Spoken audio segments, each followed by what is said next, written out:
সুপ্রিয় ছাত্রছাত্রীবৃন্দ, আসসালামু আলাইকুম। আশা করি তোমরা সকলেই ভালো আছো, সুস্থ আছো। আমি তোমাদের সাথে আছি আব্দুল মোতালেব মিজান, প্রভাষক উদ্ভিদ বিজ্ঞান বিভাগ, সরকারি বাংলা কলেজ। তোমাদের সাথে আমি গতদিন ক্লাস নিয়েছিলাম কোষ বিভাজনের উপরে। সেই ধারাবাহিকতায় আমরা আজকে ক্লাসটা নিব।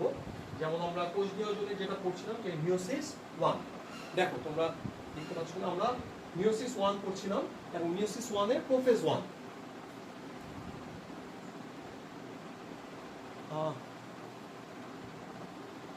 আচ্ছা, তাহলে আজকে আমরা নিব হচ্ছে প্রোফেজ 1টা দেখব। আমরা গতদিন দেখেছিলাম যে প্রোফেজ 1 এর এটার আবার কয়টা উপধাপ আছে? 5টা উপধাপ আছে। একটা হচ্ছে লেপ্টোটিন, তারপর হচ্ছে জাইগোটিন, প্যাকাইটিন, ডিপ্লোটিন, আর একটা হচ্ছে ডায়াকাইনেসিস। গত ক্লাসে আমরা 3টা পড়েছিলাম, যে লেপ্টোটিন, জাইগোটিন, প্যাকাইটিন। এই 3টা আমরা ডিটেইলস গত ক্লাসেই আমরা শেষ করতে পেরেছিলাম। তারপর আমরা আজকে একটু দেখব যে আসলে কি হবে। যে লেপ্টোটিনে আমরা কি দেখেছিলাম? আমরা লেপ্টোটিনে দেখেছিলাম যে এখানে কি হবে, ক্রোমোজোমের মধ্যে ক্রোমোমিয়ার দেখা যায়। ক্রোমোজোমে কি দেখা যাবে? ক্রোমোমিয়ার। তাহলে এখানে একটা উল্লেখযোগ্য বৈশিষ্ট্য ছিল ক্রোমোমিয়ার। ক্রোমোমিয়ার। আচ্ছা, তাহলে ক্রোমোজোমে কি দেখা যায়? ক্রোমোমিয়ার দেখা যায়। আশা করি সকলেই দেখতে পাচ্ছ। তাহলে আমরা লেপ্টোটিনে আমরা দেখেছিলাম গতদিন, লেপ্টোটিনের উল্লেখযোগ্য বৈশিষ্ট্য ছিল এখানে ক্রোমোজোমের মধ্যে গুটির গুটির মতো কি দেখা যাবে? ক্রোমোমিয়ার। এরপর যেটা সেটা হচ্ছে আমাদের জাইগোটিন। আমরা জাইগোটিন যেটা সেটা দেখব। দেখো জাইগোটিনে কি হবে? জাইগোটিনে হচ্ছে হোমোলোগাস ক্রোমোজোম কি করে? জোড়া সৃষ্টি করে। এই যে জাইগোটিন, এই জাইগোটিনে কি হবে? হোমোলোগাস ক্রোমোজোম কি করবে? জোড়া তৈরি করবে। আর এই জোড়াগুলোকে কি বলা হতো? বাইভ্যালেন্ট। প্রতিটা জোড়াকে বলা হতো বাইভ্যালেন্ট। আচ্ছা, আশা করি এটা তোমাদের মনেই আছে। তাহলে আমাদের এরপরে প্যাকাইটিন যেটাতে কি ছিল? প্যাকাইটিনে আমাদের ছিল হচ্ছে কি করবে, যে প্রত্যেকটা হোমোলোগাস ক্রোমোজোম কি করতো, যে আমাদের সেন্ট্রোমিয়ার ব্যতীত, এটাতে আমরা পড়ে যাচ্ছি। দেখো প্রত্যেকটা হোমোলোগাস ক্রোমোজোম কি করতো, যে সেন্ট্রোমিয়ার বাদ রেখে লম্বালম্বি ভাবে বিভক্ত হতো। তার ফলে কি দেখা যেত? তার ফলে দেখা যেত এই তো একটা জোড়া, তাই না? এই জোড়াটার নামই কি? বাইভ্যালেন্ট। এই জোড়াটাকে কি বলা হচ্ছে? বাইভ্যালেন্ট।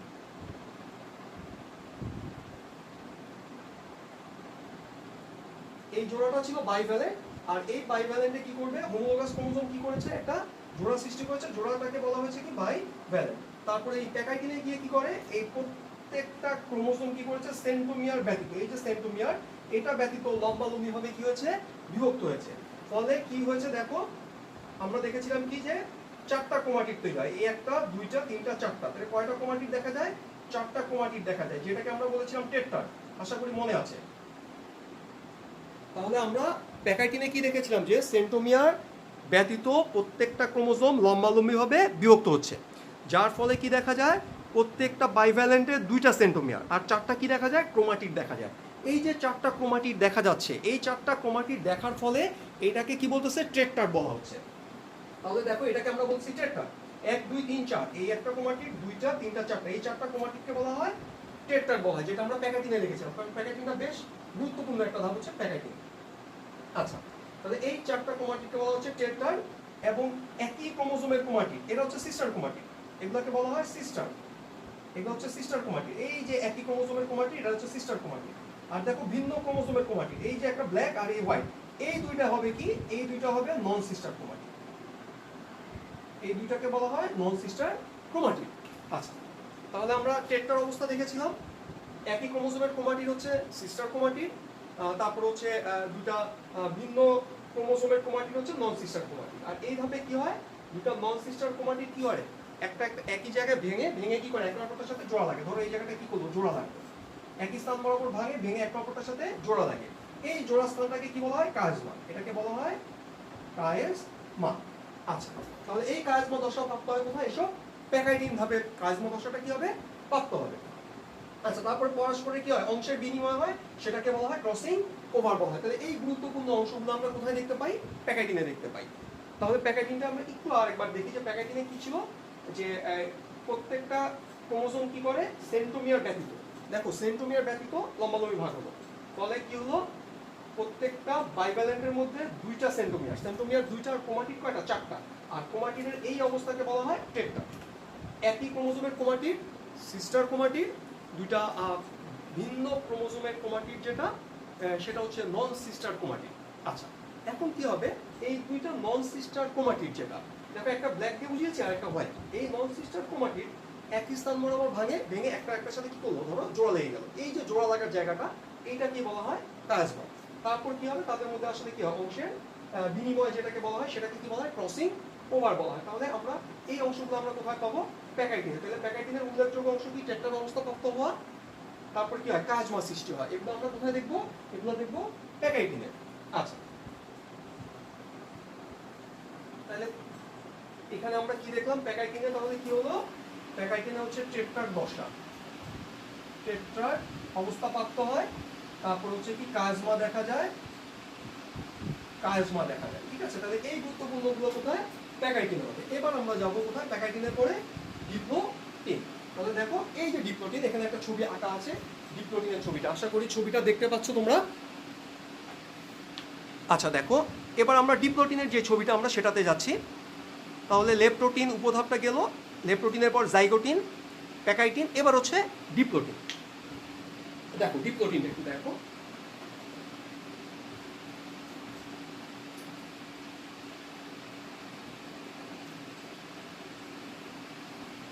দেখো এখন ডিপ্লোটিনের ক্ষেত্রে যেটা হবে, এই যে বাইভ্যালেন্ট, এটা তো একটা বাইভ্যালেন্ট, তাই না, এটা একটা বাইভ্যালেন্ট, এটা একটা বাইভ্যালেন্ট। আচ্ছা, এই যে বাইভ্যালেন্ট, এই বাইভ্যালেন্টের ক্রোমোজোমের মধ্যে কি হবে, বিকর্ষণ শুরু হবে। তাহলে কি ঘটনাটা ঘটবে, ধরো এতক্ষণ তো কি ছিল, তাদের মধ্যে আকর্ষণ ছিল। আচ্ছা এখন কি হবে, দেখো এই বাইভ্যালেন্টটা, ধরো এই দুইটা ক্রোমোজোম, এই বাইভ্যালেন্টের ক্রোমোজোমগুলোর মধ্যে কি হলো, বাইভ্যালেন্টে কি আছে, দুইটা ক্রোমোজোম আছে, এদের মধ্যে যদি বিকর্ষণ শুরু হয় তাহলে কি হবে, তাহলে এই ডিপ্লোটিনে কি হচ্ছে, এই বাইভ্যালেন্টের যে ক্রোমোজোম এদের মধ্যে বিকর্ষণ, আর বিকর্ষণ যদি শুরু হয় তাহলে একজন আরেকজন থেকে কি করতে থাকবে, দূরে সরে যেতে চেষ্টা করবে, তখন তো আর কাছে থাকবে না। যদি দূরে সরে চেষ্টা করে তখন কি হবে, তখন তাদের মাঝখানে, দেখো এইটা ছিল বাইভ্যালেন্ট, দেখো তারা দূরে সরে যেতে যাচ্ছে, তার মাঝখানে কি হবে, একটা লুপ তৈরি হবে।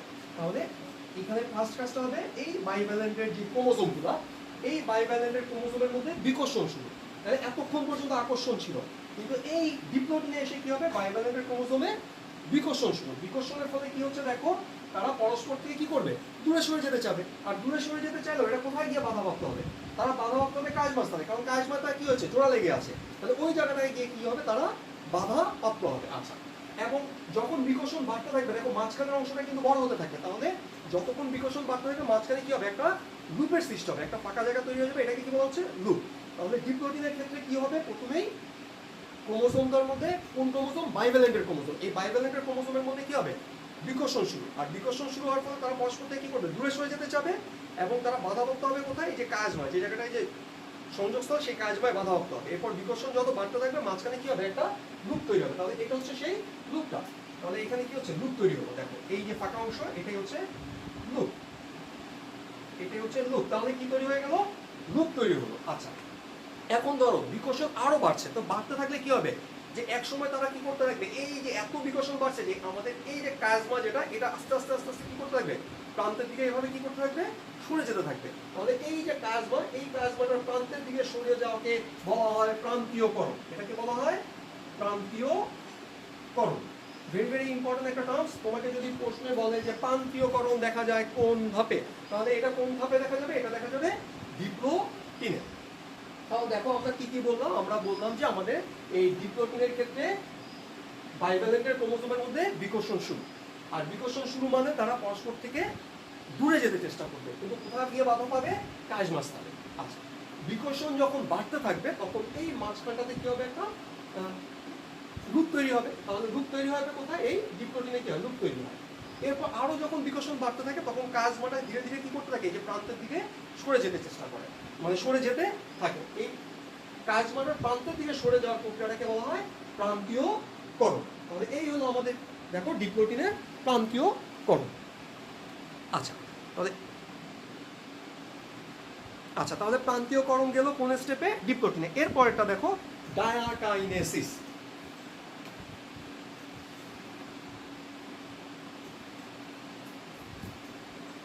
আচ্ছা দেখো ডায়াকাইনেসিস, যেটা একেবারে আমাদের শেষ যে অংশটা, সেটা হচ্ছে ডায়াকাইনেসিস। দেখো এই ডায়াকাইনেসিসের ক্ষেত্রে কি হয়, যেহেতু এটা হচ্ছে প্রোফেজের, এই যে প্রোফেজ, এই প্রোফেজের একেবারে লাস্টের অংশটা, প্রোফেজের লাস্টের উপাদান হচ্ছে ডায়াকাইনেসিস। তাহলে এখানে কি হবে, ক্রোমোজোম সবচেয়ে খাটো হবে। তাহলে এই অবস্থাতে ক্রোমোজোম আরো খাটো হবে এবং কি হবে, মোটা হবে। তাহলে ডায়াকাইনেসিসে ক্রোমোজোমটা আরো খাটো আর কি হয়, মোটা হয়। এবং একটু লক্ষ্য করো যে এখানে কি হবে, ডিপ্লোটিনে কিন্তু কি দেখাচ্ছিল, এটা নিচে কিন্তু নিউক্লিওলাস, এটা ছিল কি নিউক্লিওলাস। ডিপ্লোটিনে কিন্তু কি নাই, কোনো এই ডিপ্লোটিনে নিউক্লিওলাস আছে, কিন্তু ডায়াকাইনেসিসে কি নাই, কোনো নিউক্লিওলাস নেই। এবং দেখো এই চার পাঁচটা হচ্ছে কি, এটা হচ্ছে নিউক্লিয়ার এনভেলপ, এটা হচ্ছে নিউক্লিয়ার এনভেলপ। কিন্তু এইখানে নিউক্লিয়ার এনভেলপটা কি হচ্ছে, এটা হচ্ছে বিলুপ্ত হয়ে যাচ্ছে, এটা কি হয়ে যাচ্ছে, বিলুপ্ত হয়ে যাচ্ছে। আচ্ছা, তাহলে আমাদের এই ডায়াকাইনেসিসে কি হবে, ক্রোমোজোমগুলো সবচেয়ে খাটো হয়, মোটা হয়। আরেকটা কি হবে, যে এই নিউক্লিওলাস অদৃশ্য হয়ে যায়। দেখো নিউক্লিওলাস কিন্তু কি বিলুপ্ত হয়ে গেছে, নিউক্লিওলাসটা। আর নিউক্লিয়ার এনভেলপটাও কি হয়ে যাচ্ছে, এটাও বিলুপ্ত হয়ে যাচ্ছে। তাহলে এই অংশ হচ্ছে আমাদের কি, এটা হচ্ছে ডায়াকাইনেসিস। তাহলে আমরা বলেছিলাম যে আমাদের মিওসিস ওয়ানে, প্রোফেজ ওয়ানের মধ্যে যে ধাপগুলো কি কি ছিল, উপধাপগুলো ছিল, লেপ্টোটিন, এখানে বলেছি ক্রোমিয়ার দেখা যায়, গুটির মতো দেখা যাবে, সেটা হচ্ছে ক্রোমিয়ার। তারপর জাইগোটিন, হোমোলোগাস ক্রোমোজোম কি করে, জোড়া তৈরি করে, জোড়া তৈরির প্রক্রিয়াটা হচ্ছে সিন্যাপস, আর প্রত্যেকটা জোড়াকে কি বলা হয়, বাইভ্যালেন্ট। এরপর ট্যাকাইটিনে দেখেছিলাম কেটকার দশা, কাজমা দশা। আর ডিপ্লোটিনে গিয়ে দেখলাম কি, যে এখানে কি হবে, ক্রোমোজোমগুলো বিকর্ষণ তৈরি হচ্ছে, আর বিকর্ষণ হওয়ার ফলে কি দূরে যেতে চেষ্টা করে, মাঝখানে একটা লুপ তৈরি হবে। আচ্ছা, তারপরে কাজমা কি হবে, একসময় আস্তে আস্তে কি হচ্ছে, প্রান্তের দিকে সরে যেতে চেষ্টা করে, যাকে বলা হয় প্রান্তীয় করণ বলা হয়। তারপরে আমরা ডায়াকাইনেসিসে গিয়ে কি দেখলাম, যে নিউক্লিয়াসটা কি হয়ে গেল, বিলুপ্ত হয়ে গেল, এবং নিউক্লিয়ার এনভেলপটাও কি হয়ে যাচ্ছে, বিলুপ্ত হয়ে যাচ্ছে। তাহলে টোটাল হচ্ছে আমাদের এই মিওসিস ওয়ানের প্রোফেজ ওয়ানটা। এটা খুব ভালো করে প্রত্যেকটা ছবি সহ শিখবা। এখন দেখো আমাদের একটা প্রশ্ন প্রায় আসে, সেটা হচ্ছে ক্রসিং ওভার সংক্রান্ত, যে ক্রসিং ওভারটা কি, তারপর হচ্ছে ক্রসিং ওভারের কৌশলটা কীরকম, এবং ক্রসিং ওভারের গুরুত্বটা কি, আমরা এখন সেটাতে দেখি। তাই এটা আমরা মুছে দিই।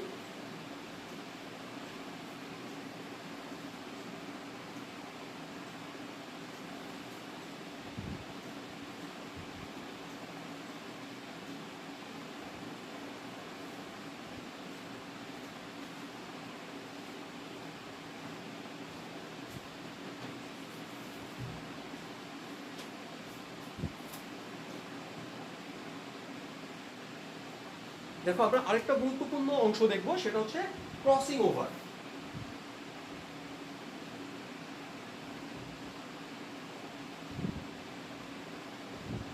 ক্রসিং ওভার দেখো খুবই গুরুত্বপূর্ণ একটা অংশ, ক্রসিং ওভার।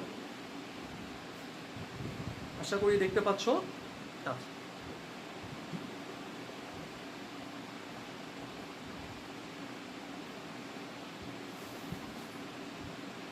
দেখো ক্রসিং ওভারের ক্ষেত্রে আমাদের প্রথমে দেখতে হবে যে ক্রসিং ওভারটা আসলে কি। ক্রসিং ওভারের সংজ্ঞাটা যদি আমরা যাই, দেখবো যে হচ্ছে মিওসিস ওয়ানের প্যাকাইডিন উপপর্যায়। কোথায় হবে, মিওসিস ওয়ান। ক্রসিং ওভারটা কোথায় হয়, মিওসিস ওয়ান,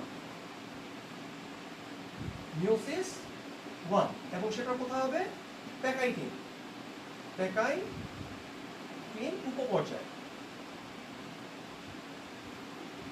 মিওসিস ওয়ানের প্যাকাইডিন উপপর্যায় হোমোলোগাস ক্রোমোজোমে কি হয়, দুটো নন সিস্টার ক্রোমাটিডের মধ্যে, দুটো নন সিস্টার ক্রোমাটিড, নন সিস্টার ক্রোমাটিড। এই নন সিস্টার ক্রোমাটিডের অংশের বিনিময় কি হবে, এখানে অংশের বিনিময় হবে।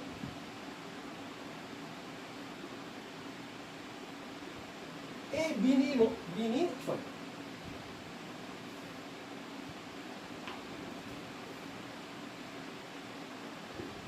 তাহলে আমরা বললাম কি, আমাদের পরীক্ষায় প্রায় বলে যে ক্রসিং ওভার বলতে কি বুঝো। তাহলে ক্রসিং ওভার বলতে কি বুঝো, বা ক্রসিং ওভার কি যদি প্রশ্ন করে, আমরা দিব যে মিওসিস ওয়ান। আমরা কি দেখবো, এটা এই ক্রসিং ওভারটা কোন জায়গায় দেখবো, আমরা দেখবো এটা মিওসিস ওয়ান। তাহলে মিওসিস ওয়ানে প্যাকাইডিন উপপর্যায় আমরা কোথায় দেখেছিলাম, প্যাকাইডিন উপপর্যায়ে দুটো নন সিস্টার ক্রোমাটিডের অংশের বিনিময় যে প্রক্রিয়া, সেটা কি বলা হয়, ক্রসিং ওভার। তাহলে এটা কই, এটা আমরা দেখবো মিওসিস ওয়ান। পরে বললাম কি, যে প্যাকাইডিন উপপর্যায়ে দুটা নন সিস্টার ক্রোমাটিডের, দেখো সিস্টার ক্রোমাটিডের কিন্তু অংশের বিনিময় হচ্ছে না, হচ্ছে কোথায়, নন সিস্টার ক্রোমাটিডের অংশের বিনিময় যে প্রক্রিয়া, সেই প্রক্রিয়া কি বলা হয়, ক্রসিং ওভার বলা হয়। এখন এই যে ক্রসিং ওভার, এই ক্রসিং ওভার প্রক্রিয়াটা আমাদের চিত্র সহ করতে হবে। আমাদের পরীক্ষা এটা থাকে। দেখো আমরা ক্রসিং ওভারটা দেখবো, তোমাদের বইয়ে যদি একটু লক্ষ্য করো যে ক্রসিং ওভারের কৌশলটা, আমরা এখন দেখবো ক্রসিং ওভারের কৌশল।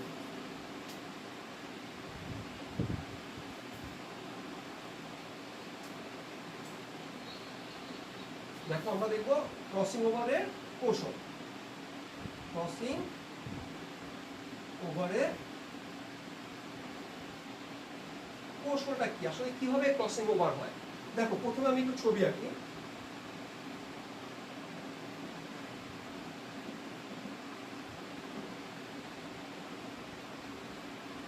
ধরো এরকম একটা ছবি আছে,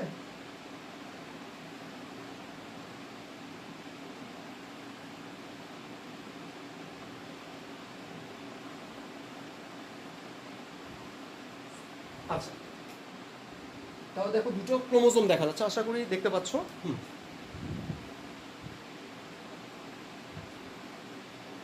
এখন আমি এই দুটাকে ভিন্ন করার জন্য এটাকে একটু কালার করি।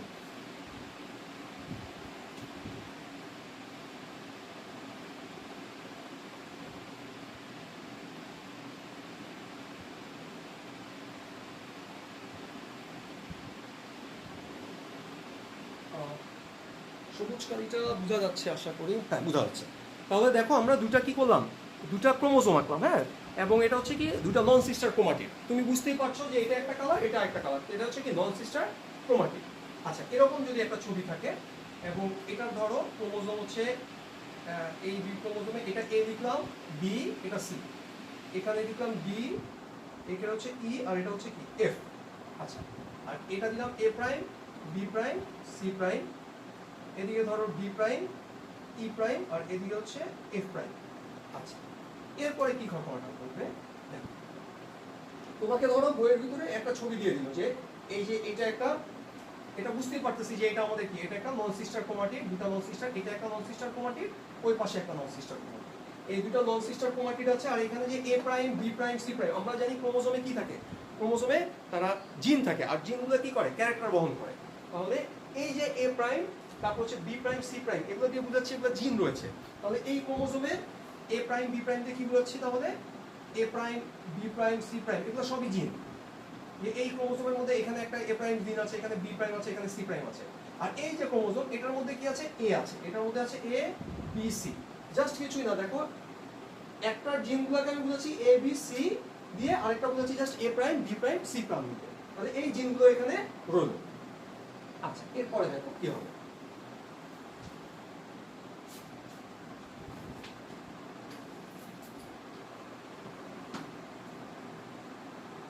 এখন যখন ক্রসিং ওভার হয়ে যায় তখন কি হবে দেখো,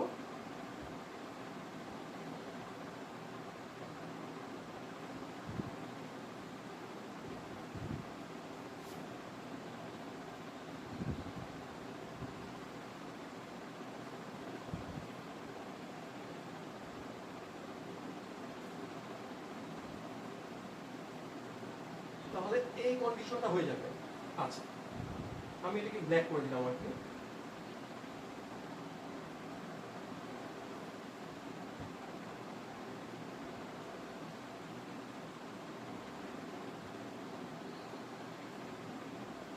দেখো তোমাকে কি বললো, বইয়ের মধ্যে জাস্ট এরকম একটা ছবি দিল। এই ছবি যদি দেখ তুমি দেখে বুঝতে পারবে যে এটা আসলে কিসের ছবি, ক্রসিং ওভারের ছবি। কেন ক্রসিং ওভারের ছবি, কারণ দেখো এ ছিল টোটালটা সাদা, এর মধ্যে একটু কালো অংশ চলে আসছে, তার মানে এর অংশটা এর মধ্যে চলে গিয়েছে, আর এর সাদা অংশটা দেখো এখানে চলে আসছে। তাহলে আমরা যদি এরকম কোনো ছবি উদ্দীপকে দেখি, আমরা দেখেই বুঝবো যে আসলে এটা কি বুঝাচ্ছে, এটা বুঝাচ্ছে ক্রসিং ওভার। এখন দেখো এখানে আমাদের যেরকম এটার ভিতরে কি ছিল এ, কিন্তু এখানে চলে আসবে কি এ প্রাইম জিন চলে আসবে, এখানে B C D E F, আর এখানে চলে আসবে কি, এখানে আসবে এ, তারপর আসবে B prime, C prime, D prime, E prime, F prime. দেখো ব্যাপারটা বুঝেছো কিনা। এই যে সবুজ যে ক্রোমোজোমটা আমরা দেখাচ্ছিলাম, এর ক্ষেত্রে জিনগুলো ছিল এ প্রাইম, বি প্রাইম আর সি প্রাইম। আচ্ছা আর এটার ক্ষেত্রে সাদা যেটা, এটা ছিল কি এ বি আর কি সি। যখন ক্রসিং ওভার হলো এর অংশটা তো কি করলো, এর কাছে চলে আসলো। এই অংশটা এর কাছে যখন চলে আসবে, ক্রোমোজোমের অংশ যখন আসবে, তো ক্রোমোজোম কন্টেন্ট কি জিন, তো ক্রোমোজোম যখন এই পাশে চলে আসবে তাহলে জিনটাও চলে আসবে। দেখো এর এ প্রাইমটা কোথায় চলে আসছে, এখানে চলে আসছে, এর এ প্রাইমটা এখানে চলে আসছে, আর তার এ জিনটা কোথায় চলে গেছে, তার কাছে চলে গেছে। তার মানে কি ক্রোমোজোমের অংশের বিনিময় হওয়া মানে কি জিনেরও কি হয়ে গেছে, বিনিময় হয়ে গেছে। তাহলে এইরকম ছবি দেখে আমরা বুঝতে পারবো যে কি এটা আসলে একটা ক্রসিং ওভারের ছবি। তাহলে আশা করি এটা এটা তোমরা বুঝতে পারছো যে আমরা এই ধরনের যদি কোনো উদ্দীপক দেখি যে একটার সাথে আরেকটার কিছু অংশ কি হয়েছে, এক্সচেঞ্জ হয়েছে। ছবি দেখেই আমরা বুঝে নিব যে এটা আমাদের কিসে চাচ্ছে, ক্রসিং ওভার সম্পর্কিত বলছে। আচ্ছা, তাহলে আমরা এই উদ্দীপক দিয়ে এখন আমাদের দেখতে হবে যে আসলে এই যে ক্রসিং ওভার, তাহলে আমরা বলেছিলাম যে ক্রসিং ওভারটা কি, কোথায় হবে, এটা হবে মিওসিস ওয়ানের প্যাকাইটিন উপপর্যায়ে দুটা নন সিস্টার ক্রোমাটিড। দেখো এই দুটা নন সিস্টার ক্রোমাটিড, এই যে এটা এটা এই নন সিস্টার ক্রোমাটিডের কি হচ্ছে, অংশের বিনিময়। এই বিনিময় প্রক্রিয়াটাই হচ্ছে কি, ক্রসিং ওভার। তাহলে এই ছবি দেখে বুঝলাম যে আসলে ক্রসিং ওভার হয়েছে, জিনের বিনিময় হয়েছে।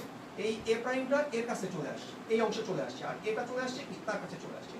জিনের বিনিময় প্রক্রিয়াটাই কি হয়ে গেছে, মানে ক্রোমোজোমের অংশের বিনিময়টাই ক্রসিং ওভার। এখন কৌশলটা দেখো, প্রথম কৌশলটা কি হবে, তিনটা কৌশলে আমরা দেখবো, তিনটা পয়েন্টস মাত্র। কৌশলগুলো কি কি দেখো, প্রথমেই বলা হয়েছে কি হবে, দেখো প্রথমে দুটি নন সিস্টার ক্রোমাটিড একই স্থান বরাবর ভেঙে যাবে।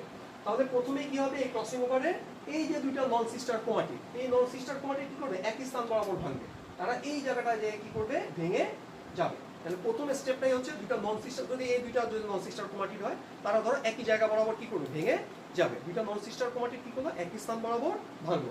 এখন কেন ভাঙে দেখো, দেখাই আছে হচ্ছে এন্ডোনিউক্লিয়াস এনজাইমের কারণে। তাহলে এক নম্বর কৌশল কি হবে, দুইটা নন সিস্টার ক্রোমাটিড, এই দুটো নন সিস্টার ক্রোমাটিড একই স্থান বরাবর ভাঙে। ভাঙলো, কেন ভাঙবে, এন্ডোনিউক্লিয়াস এনজাইমের জন্য। তাহলে প্রথম কৌশলটা হচ্ছে একই স্থান বরাবর ভেঙে যায় নন সিস্টার ক্রোমাটিড। এরপরে আসো কি ঘটনাটা ঘটবে, এরপরে হবে একটা অপরটার অংশের সাথে পুনরায় যোগা লাগবে। তাহলে প্রথমে কি হলো, এই ধরো দুটো নন সিস্টার ক্রোমাটিড একই স্থান বরাবর ভাঙলো, এই এই জায়গাটা ভেঙে গেল, এখানে ভাঙলো, একই স্থান বরাবর ভেঙে গেল। সেটা ভাঙার পরে কি হবে, সেকেন্ড স্টেপটা হবে কি, এবার তারা কি করবে, জোড়া লাগবে। কেন জোড়া লাগবে, লাইগেজ এনজাইম, লাইগেজ এনজাইমের ফলে তারা একটা অপরটার সাথে কি হবে, জোড়া লাগবে। আর যখনই জোড়া লাগবে তখনই কি হবে, কাজমা দশা কি হবে, সৃষ্টি হয়ে যাবে। তাহলে সেকেন্ড স্টেপটা কাজমা দশা সৃষ্টি হয়ে গেল জোড়া লেগে। এবার থার্ড স্টেপটা দেখো কি হবে, শেষ পর্যায়ে প্রান্তীয়করণের মাধ্যমে ক্রোমাটিডে কি হবে, অংশের বিনিময় ঘটবে। আর 3 নম্বর স্টেপটা কি হবে, ওই যে প্রান্তীয়করণ, প্রান্তীয়করণের মাধ্যমে তাদের অংশগুলো কি হয়ে যাবে, বিনিময় হয়ে যাবে। এই জাস্ট তিনটা প্রক্রিয়া, একদম সহজ। প্রথমে একই স্থান বরাবর ভাঙে, আচ্ছা। সেকেন্ড স্টেপটা কি হবে, ওই ভাঙা অংশে কি হবে, তারা জোড়া লাগবে, আচ্ছা। আর থার্ড স্টেপটা কি হবে, যখন কি হবে, প্রান্তীয়করণ হবে, এই প্রান্তীয়করণের মাধ্যমে ক্রোমাটিডের অংশে কি হয়ে যাবে, বিনিময় হয়ে যাবে। আর যখনই বিনিময় হয়ে যাবে তখনই কি হয়ে যাবে, ক্রসিং ওভারটা কমপ্লিট হয়ে যাবে। তাহলে এই হলো আমাদের ক্রসিং ওভারের কৌশল। এবার আসো এই যে ক্রসিং ওভার, এই ক্রসিং ওভারের গুরুত্বটা কি, এবার আমরা দেখবো ক্রসিং ওভারের গুরুত্ব বা তাৎপর্য, ভেরি ভেরি ইম্পর্টেন্ট। কেন তার দরকার, গুরুত্ব বা তাৎপর্য। তাহলে দেখো ক্রসিং ওভারের গুরুত্ব বা তাৎপর্যটা কি, আমরা সেটা দেখব। দেখো এই যে ক্রসিং ওভার, এই ক্রসিং ওভারের ফলে কি হচ্ছে, দুইটা ক্রোমোসোমের অংশের বিনিময় হয়। ক্রসিং ওভারের ফলে কি হচ্ছে, ক্রোমোসোমের অংশের বিনিময় ঘটে। দেখো ছবিটা ভালো করে দেখো, ঠিক আছে। ক্রসিং ওভারের ফলে কি হবে, ক্রোমোসোমের অংশের বিনিময় ঘটে। আচ্ছা, যখনই দুইটা ক্রোমাটিডের অংশের বিনিময় ঘটে তখন কিন্তু জিনেরও বিনিময় ঘটে। দেখো তুমি এই যে ক্রোমাটিডের অংশের বিনিময় ঘটলো, সে সাথে কি হয়ে গেল, জিনগুলো কি হয়ে গেল, এক্সচেঞ্জ ঘটলো। তাহলে এক নম্বর গুরুত্বটা কি, এখানে হচ্ছে যখনই ক্রসিং ওভার হয় তখন কি হয়, ক্রোমাটিডের অংশের বিনিময় হয়, ফলে জিনেরও কি হয়, এক্সচেঞ্জ হয়, জিনেরও কি হয়, আদান প্রদান হয়। ক্রোমাটিডের অংশের বিনিময় মানে কি, জিনেরও আদান প্রদান। এই জিন আবার মানে এটা হচ্ছে যেটা ক্যারেক্টার বহন করে সেই জিন, আচ্ছা। অংশের বিনিময় হলো, ফলে জিনগত পরিবর্তন হয়ে যাবে, আচ্ছা। এরপর দেখো এক নম্বর বৈশিষ্ট্য, তাহলে আমরা কি বললাম, জিনগত পরিবর্তন, জিনগত পরিবর্তনটা ক্রোমাটিডে অংশের বিনিময় মানে জিনগত পরিবর্তন। এবার যদি আমরা 2-এ যাই,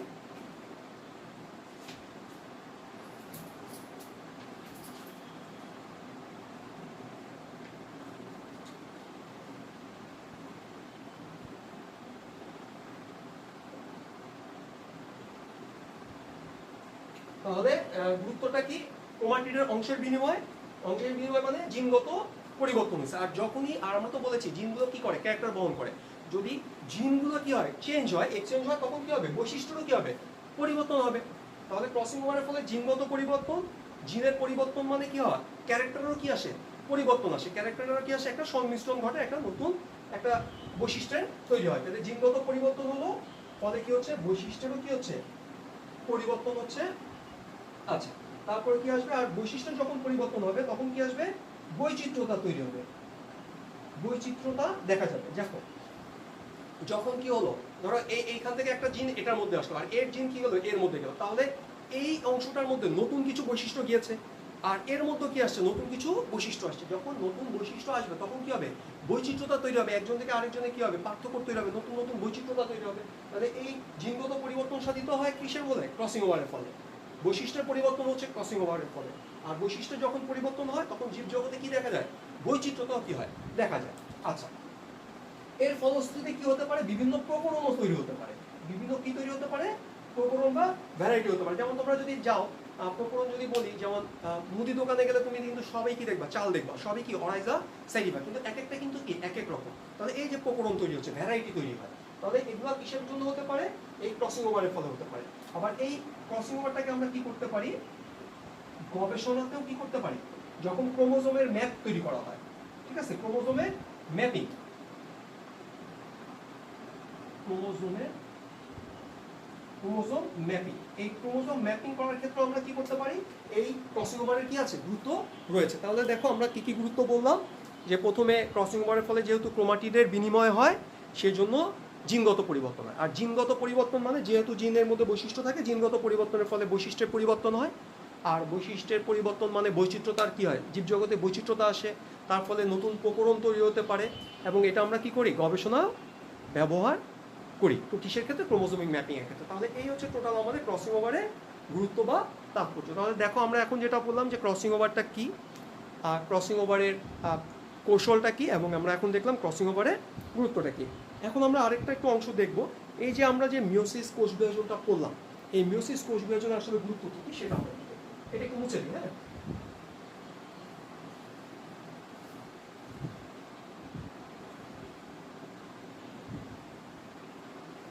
এখন আমরা দেখব মিওসিসের গুরুত্ব বা তাৎপর্য।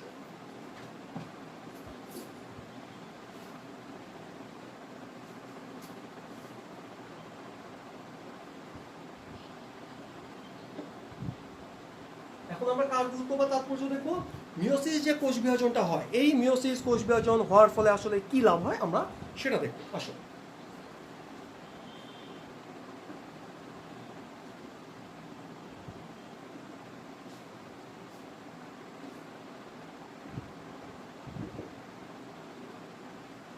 দেখো প্রথমে কি হচ্ছে, মিওসিস কোষ বিভাজনের ফলে কি হবে, জনন কোষ কি হচ্ছে, সৃষ্টি হয়। মিওসিস কোষ বিভাজনের ফলে আসলে কি হয়, গ্যামেটগুলো তৈরি হয়। কি কি গ্যামেট তৈরি হয়, এই যে শুক্রাণু, তারপরে কি হচ্ছে ডিম্বাণু, এগুলো হচ্ছে কি জনন কোষ, যেটা এগুলা কিসের ফলে তৈরি হচ্ছে, এই যে এই মিওসিস কোষ বিভাজনের কারণে কি হচ্ছে, এই জনন কোষগুলো তৈরি হচ্ছে, শুক্রাণু ডিম্বাণুগুলো এগুলা তৈরি হচ্ছে কি মিওসিস কোষ বিভাজনের ফলে। এরপরে দেখো ক্রোমোজোমের সংখ্যা ধ্রুব রাখা, ভেরি ভেরি ইম্পর্টেন্ট কথা। ক্রোমোজোমের সংখ্যা ধ্রুব রাখা। দেখো সেকেন্ড পয়েন্টটা যদি তোমাদের বইয়ে তো দেখো যে কি বলেছে, আমাদের ক্রোমোজোমের সংখ্যা কি থাকবে, ধ্রুব রাখবে। এখন ক্রোমোজোমের সংখ্যা ধ্রুব মানে কনস্ট্যান্টটা কিভাবে রাখে, দেখো দেখো আমরা তো হচ্ছি ডিপ্লয়েড জীব, আমরা কি ডিপ্লয়েড, তার মানে আমাদের আমাদের পিতাও ডিপ্লয়েড, মাও ডিপ্লয়েড। তাহলে এখন যদি এভাবে সরাসরি আসতো তাহলে টয়েস এন কি হয়ে যেত, 4n হয়ে যেত। তাহলে নেক্সট জেনারেশন কি হয়ে যেত, 4n, ক্রোমোজোমের সংখ্যা কি হয়ে যেত, দ্বিগুণ হয়ে যেত, কারণ পিতাও টয়েস এন, মাও টয়েস এন, ফলে এসে কি হয়ে যেত, 4n। পরে সন্তান সন্ততিতে আবার কি দেখা যেত, সন্তান সন্ততি দেখা যেত 4n আবার 4n, এই দুইটা এসে কি হয়ে যেত, 8n হয়ে যেত। তার মানে কি দেখো, তাহলে কিন্তু ক্রোমোজোম সংখ্যা ধ্রুব থাকতো না। এই মিওসিসের ফলে কি থাকে, এই যখন কি হয়, আমরা যে মিওসিসে কি ক্রোমোজোম সংখ্যা হ্রাস পায়, তখন কি হয়ে যায়, এই টয়েস এন থেকে হয়ে যায় n, আর মাদারটা হয়ে যায় কি n। তখন এই যে দুইটা, এই যে গ্যামেট যেটা শুক্রাণু n ডিম্বাণু n, এই দুইটা মিলে কি হয়ে যায়, আবার ডিপ্লয়েড আসে। তখন আমরা কি হয়, ক্রোমোজোমের সংখ্যাটা কি থাকে, আবার আগের মতো থাকে। তাহলে ক্রোমোজোমের সংখ্যা ধ্রুব রাখতেছে কি, দেখো মিওসিস, মিওসিসের ফলে কি হয়, n সংখ্যক ক্রোমোজোম আবার n সংখ্যক ক্রোমোজোম, এই দুইটা এসে মিলিত হয়ে কি করে, টয়েস n তৈরি করে, ফলে আমাদের ক্রোমোজোম সংখ্যাটা কি থাকে, ধ্রুব থাকে। তাহলে ক্রোমোজোমের সংখ্যা ধ্রুব রাখাও কার কাজ, এই মিওসিস কোষ বিভাজনের একটা গুরুত্বপূর্ণ বৈশিষ্ট্য। এরপরে দেখো আরেকটা বলেছে প্রজাতির সক্রিয়তা বজায় রাখে, একই ব্যাখ্যা আমরা চলে যাব, এটি একটু মুছে। 3 নম্বর পয়েন্টটা কি বলেছে, একটু এদিকে লিখি, প্রজাতির সক্রিয়তা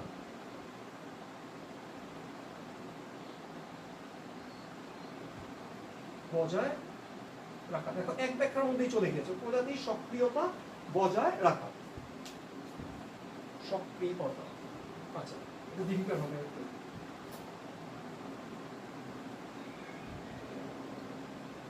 দেখো প্রজাতি আমরা বলেছি ক্রোমোজোম সংখ্যা কি রাখে, ধ্রুব রাখে। এখন প্রজাতির সক্রিয়তা, প্রজাতির সক্রিয়তা কি হবে, পিতা হচ্ছে টয়েসেন, মাতা হচ্ছে টয়েসেন। এখন যদি দুইজনে একসাথে যদি মিওসিস না হতো, হয়ে যেত কি, সন্তান হয়ে যেত ফোরেন, সন্তান সব কি হয়ে যেত ফোরেন। এর পরের জেনারেশনে গিয়ে আবার সন্তান কি হয়ে যেত, তখন সব হয়ে যেত এইটেন। তাহলে কি আর প্রজাতির সক্রিয়তা থাকতো, প্রজাতির সক্রিয়তা থাকতো না। দেখো তাহলে প্রজাতির সক্রিয়তা বজায় রাখাও কার কাজ, এটা হচ্ছে মিওসিসের কাজ। মিওসিসের ফলেই কি হচ্ছে, প্রজাতির সক্রিয়তা বজায় থাকছে। তাহলে আমরা তো সবাই ডিপ্লয়েড, পিতাও ডিপ্লয়েড মাতাও ডিপ্লয়েড। মিওসিস না হলে দুইটা টয়েসেন মিলে কি হয়ে যেত ফোরেন। তাহলে দেখো ছিল পিতা টয়েসেন আর সন্তান হয়ে গেল কি ফোরেন, তাহলে কি প্রজাতির সক্রিয়তা থাকতো, তখন আর প্রজাতির সক্রিয়তা আর থাকতো না। এই মিওসিসের ফলেই কি হচ্ছে, এই মিওসিসের ফলেই আমরা সক্রিয়তা পাই। এখানে হ্যাপ্লয়েড হয়ে যায়, এই টয়েসেনটা থেকে কি হয় হ্যাপ্লয়েড, আর এখানেও কি হয় হ্যাপ্লয়েড। এই দুইটা হ্যাপ্লয়েড এসে তখন কি হয় এনএন হয়ে গিয়ে টয়েসেন, যেটা আমাদের পিতাও টয়েসেন ছিল মাতাও টয়েসেন ছিল। তার মানে কি প্রজাতির সক্রিয়তা কিসের মাধ্যমে বজায় থাকে, এই মিওসিস কোষ বিভাজনের মাধ্যমে কি হয় প্রজাতির সক্রিয়তাটা বজায় থাকে। আচ্ছা তারপরে এই হচ্ছে আমাদের, তাহলে এটা আমরা একটু মুছে দিই। তাহলে প্রজাতির সক্রিয়তা বজায় রাখাও কার গুরুত্বপূর্ণ বৈশিষ্ট্য, মিওসিসের কারণে এটা সম্ভব হয়। এরপরে দেখো চার যদি আমরা দেখি, বৈচিত্র্যতার সৃষ্টি, বৈচিত্র্যতার সৃষ্টি।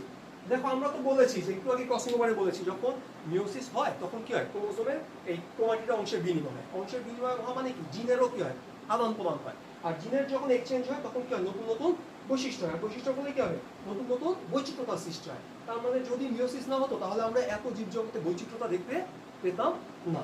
আচ্ছা এরপরে আসো কি হচ্ছে অভিব্যক্তি, যে জীব বৈচিত্র্য আসছে, জীব বৈচিত্র্য তৈরি হচ্ছে, তাহলে কি হচ্ছে নতুন নতুন অভিব্যক্তি তৈরি হচ্ছে।